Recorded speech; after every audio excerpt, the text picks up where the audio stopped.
सतनाम वाहिगुरु जी दा खालसा वाहिगुरु जी दी फतेह। आज हम जन्म साखी में गुरु नानक देव जी की अयोध्या की यात्रा के बारे में पढ़ेंगे।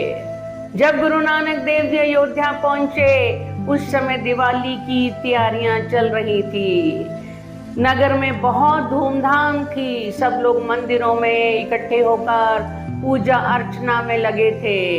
खास तौर पे लक्ष्मी पूजा पर अधिक बल दिया जा रहा था। मर्दाना जी ने गुरु जी से पूछा, ये नगर तो राम का है, लेकिन लोग रामचंद्र जी की जगह पर लक्ष्मी पूजा को अधिक महत्व देते हैं, जबकि यहाँ पर इन दिनों में केवल राम की याद में उनके काम को याद करके दुष्ट प्रवृत्तियों से छुटकारा पाने की कोशिश होनी चाहिए, उनकी पूजा होनी चाहिए।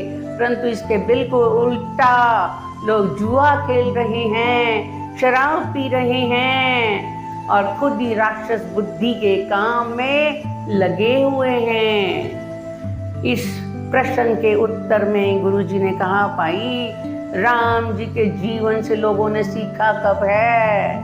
ये जो भक्तगण दिखाई देते हैं ना, वास्तव में राम भक्त नहीं है, केवल माया के पुजारी हैं। किंतु जो माया के पीछे भागता है, लक्ष्मी तो उससे दूर चली जाती है। जबकि नारायण के पीछे जाने वाले को खुद नारायण गले से लगाने के लिए आगे होकर आते हैं। परंतु ये रहस्य समझते नहीं कि नारायण जी ने यदि आपको अपना लिया तो लक्ष्मी तो खुद चल कर आएगी। इस विषय पर वहां के भक्तगणों से जब विचार विमर्श हुआ तो गुरुजी ने कहा, वास्तव में रामचंद्र जी की याद में दिवाली मनाने का मतलब ये है कि आप उनके दर्शाए मार्ग पर चलें, किंतु आपने तो उनकी मूर्तियां बनाकर छोड़ दी और उनके आदर्शों के विपरीत चल रही हैं। उदाहरण के लिए उन्होंने शबरी के झूठे बेरों का सेवन करके ये दिखा दिया कि सभी लोगों को बराबर इज्जत मिलनी चाहिए, किसी से भी घृणा नहीं होनी चाहिए। किंतु आपने तो आज भी शबरी के वंशज तथा कथित शूद्रों को मंदिरों में प्रवेश देने पर प्रतिबंध लगा दिया है।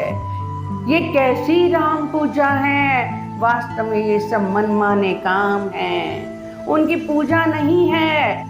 रामचंद्र जी तो अपने पिता के भक्त थे, त्यागी थे, दानव प्रवृत्तियों को समाप्त करने के लिए पूरा जीवन संघर्षरत रहे।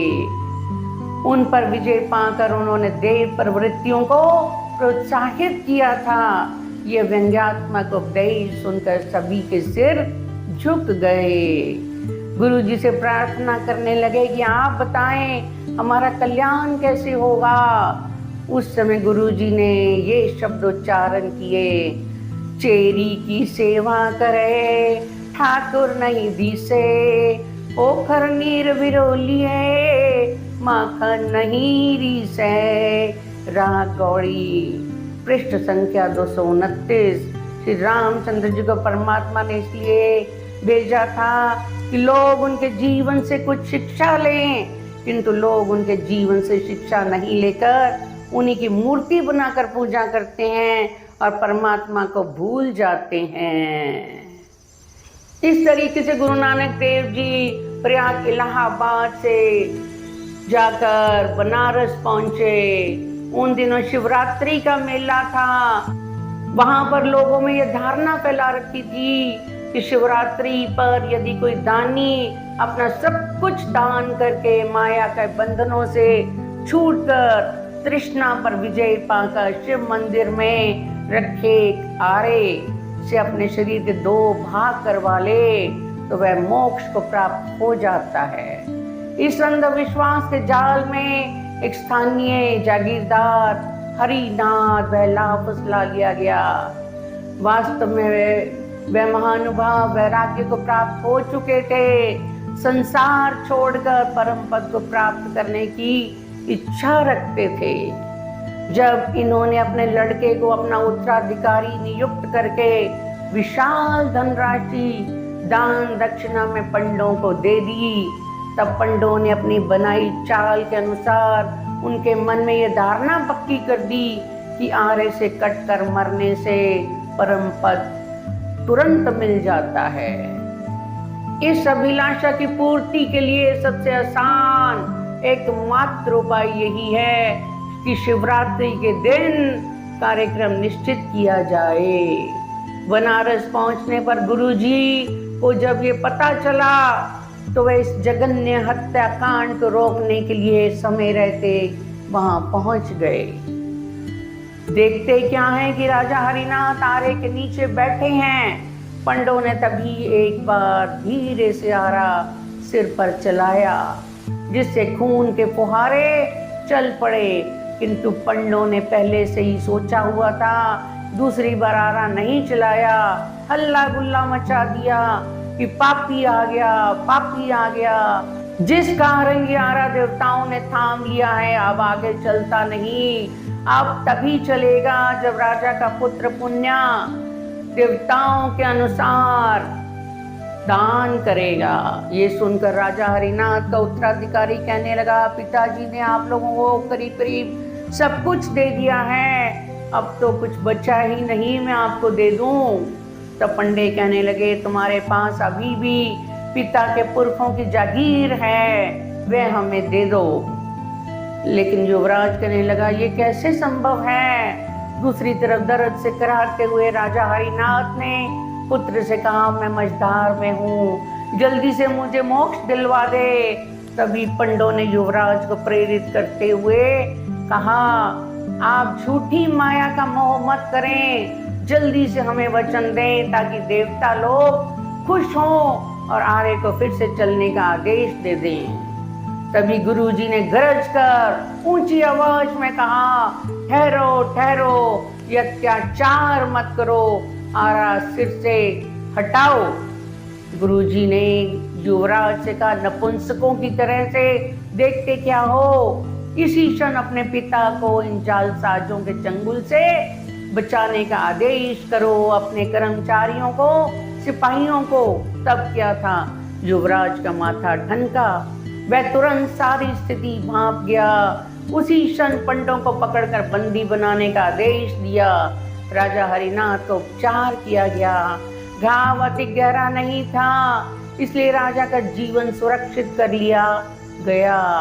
इस प्रकार गुरु बाबा नानक देव जी ने समय पर पहुंचकर एक जघन्य अपराध होते होते बचा लिया।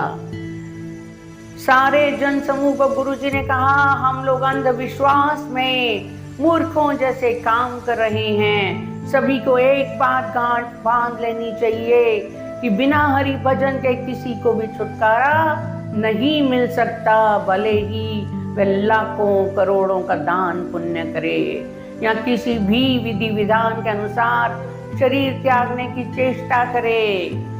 मोक्ष तो इस कर्म भूमि पर अपने सभी प्रकार के कर्तव्य पालन करते हुए केवल आत्मा की शुद्धि को प्राप्त होता है।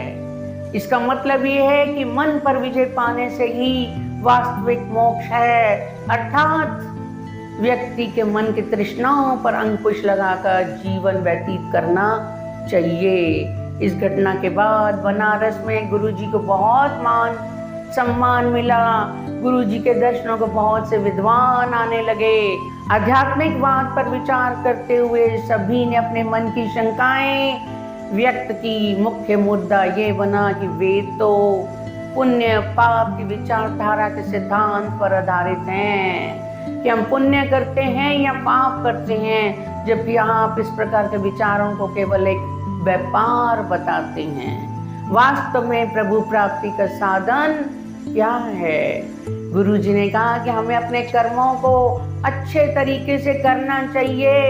ये पंडित हमारे पाप पुण्य के साक्षी नहीं हैं, हमारा मन उसका साक्षी है कि हमें अच्छे कर्म करने हैं। इसके उत्तर में गुरुजी कहते हैं, पाप पुण्य का संतुलन करना हिसाब किताब व्यापार ही तो है। वास्तव में ऊंचा आचरण, प्रभु भजन में मगन रहना ही सफल जीवन की कुंजी है।